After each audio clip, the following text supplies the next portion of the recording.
Olá pessoal, tudo bem com vocês? Bom, eu estou aqui hoje para falar um pouquinho sobre a prova de Física do Enem 2014. Bom, na verdade eu não vou falar da prova ainda porque ela não aconteceu, mas sim de algumas previsões possíveis ou dicas quentes, né, que nem a gente colocou ali para essa prova. Bom pessoal, o Enem, desde que começou aí no século passado, né, na década de 90, foi uma prova que mudou bastante, né, da primeira versão até a versão do ano passado. Ao longo dos anos, acho que o Enem foi evoluindo. Teve aquela grande mudança de 2009, né, quando passou para o número atual de questões.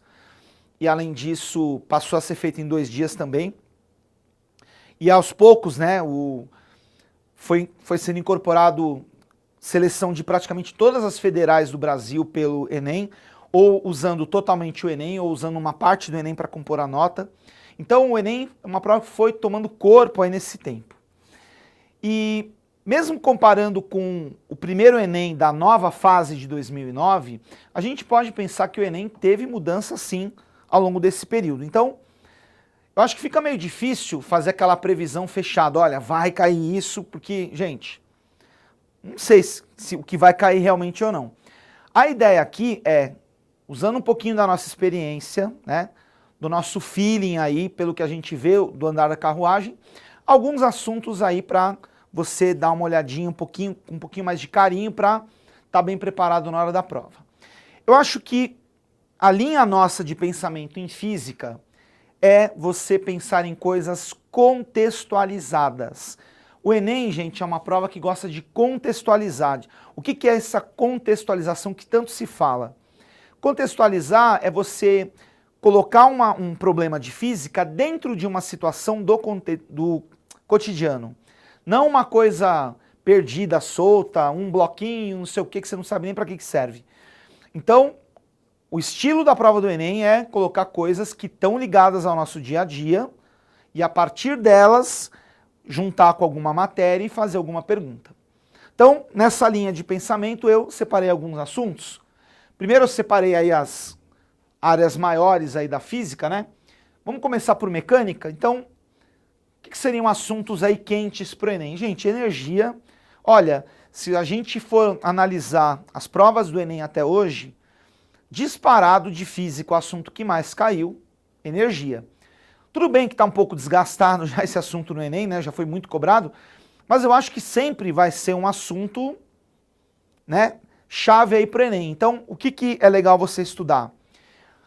Transformações de energia, por exemplo, que ocorrem em usinas hidrelétricas, em usinas termoelétricas, em usinas nucleares, aproveitamento de energia eólica, esse tipo de coisa. E assim, né, sabendo os fluxos de energia. Então, no caso de uma usina hidrelétrica, energia potencial que vira energia cinética e assim por diante. Tá? Todas as transformações aí que você tem no processo.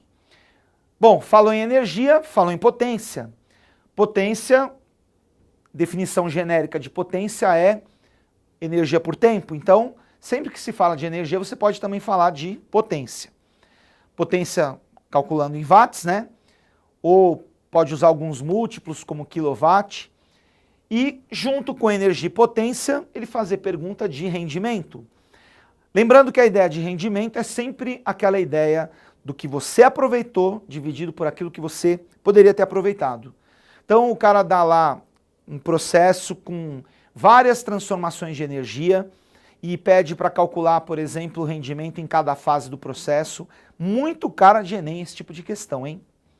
Bom, eu coloquei aqui também dentro da mecânica e dentro dessa nossa linha de raciocínio de procurar contextualizar problemas, coloquei aqui máquinas mecânicas. Então, o que seriam aí máquinas mecânicas? Problema de polia, problema de alavanca, problema de elevador hidráulico, coisas, né, que tem a ver com o nosso dia a dia aí, que você vai usar conceitos da mecânica para calcular e resolver o que ele pedir. E além disso, eu coloquei também equilíbrio, que é um assunto aí que eu acho também que tem cara de Enem, caiu em anos anteriores, então problemas envolvendo tanto a estática do ponto material, como também a estática do corpo extenso, problemas de momento, de você marcar força em portas, por exemplo, sabe, de você saber as forças que estão atuando quando o objeto está equilibrado. Nada muito complicado de conta, mas assim, você saber bem os conceitos básicos. E eu coloquei aqui também fluidos, também é um assunto que dá para falar de muita coisa aí do cotidiano, né? Pressão, elevador hidráulico, que eu até citei aqui em máquina mecânica, né? Pode também pensar isso em fluido, probleminhas de empuxo, probleminhas de tirar a pressão da pessoa, esse tipo de assunto aí eu acho que é também bem cara de Enem. Bom, seguindo aqui, pessoal, eletricidade. Então, problemas envolvendo lâmpadas. Lembrando que uma lâmpada para um circuito elétrico funciona como um resistor, se bem que daqui a pouquinho a gente vai ter que rever esse modelo, porque as lâmpadas incandescentes, né, elas estão já, aliás, a partir desse ano, né, não se fabricam mais lâmpadas incandescentes. Mas ainda eu acho que é um assunto que pode ser cobrado, né? Ou então aqueles problemas de você monta um circuito e ele pergunta, se eu tirar uma lâmpada, qual que acende, qual que apaga? Se eu ligar de um jeito ou do outro, qual brilha mais, qual brilha menos? É muito cara de Enem isso daí. Medidores elétricos, que são os amperímetros, voltímetros, também coisas que dá para fazer várias perguntas aí do dia a dia, tá certo? Gente, chuveiro é um clássico do Enem, para você saber na posição inverno, na posição verão, o que acontece, se aumenta a resistência, se diminui. Lembrando, gente, que a gente tem aulas específicas aí para todos esses assuntos que eu estou enumerando aqui para vocês. Outro clássico do Enem, problemas de conta de luz. O cara coloca lá que tem lá um fogão, ou melhor, um forno elétrico, uma TV, um ar-condicionado, não sei quantas lâmpadas, dá a potência de cada uma, dá o tempo que fica ligado por dia e fala quanto vale o quilowatt-hora de luz, né? E pede para você calcular quanto vai ser o gasto de energia daquela casa, daquele lugar. Bem também cara de Enem, bem coisa do nosso dia a dia. E eu coloquei aqui, gente, magnetismo, que se você pega os Enems anteriores, né? Se eu fosse fazer essa previsão há alguns anos atrás, eu não colocaria magnetismo, mas eu acho que no Enem desse ano é uma coisa possível também de ser perguntado. Então, problemas aí envolvendo campo magnético da Terra, ou problemas envolvendo ímãs, as propriedades de ímãs, né? Se você quebra um ímã, o que acontece? Fica sozinho o Polo Norte, sozinho o Polo Sul? Não, né? Eles mantêm os dois polos, mesmo você quebrando, e assim por diante. Bom, da parte de termologia, eu acho que a dica quente aqui dessa matéria é você pensar tudo que é ligado a calor, né? Então, que seria o quê? Cálculo do calor sensível, cálculo do calor latente, problemas de aquecimento, problemas de troca de calor. E eu acho que um assunto também bem cara de Enem, como a gente fala, né?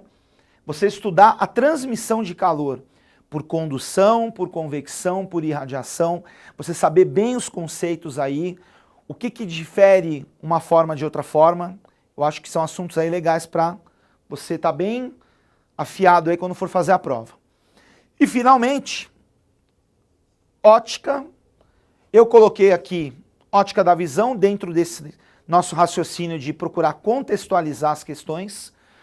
Então, processo de formação de imagem no olho, que é análogo a uma câmera fotográfica.